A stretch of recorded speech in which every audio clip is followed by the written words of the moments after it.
Harry, you're talking about when you hear about all these weapons, though, they didn't go, if there was another location planned, it wasn't nearby. Right, I mean, why would they wait so long to attack? When you had every single police unit in that area from the first attack, they were basically free to go to another location and attack, and they didn't. All right?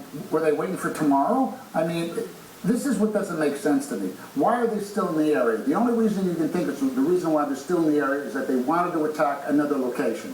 For some reason, either they didn't or they weren't smart enough to know that to do the attack right away, and they were going to wait later on to tonight or maybe tomorrow, hopefully that they didn't get caught. Why were they out there driving around the street?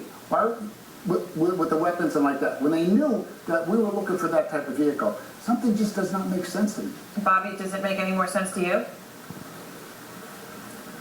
I agree with Harry, and you know, the thing that bothers me about the domestic terrorism scenario is that normally either the target, the individual target, or the location targeted is symbolic, and we don't seem to have that in this scenario. When McVeigh blew up the Murrah Federal Building, both the date of the attack and obviously the location of the attack was symbolic.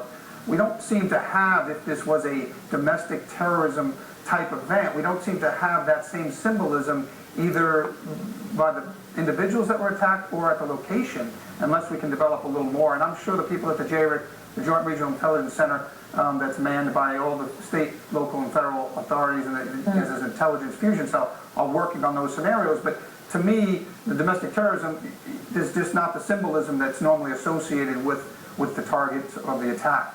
Bob, when you hear about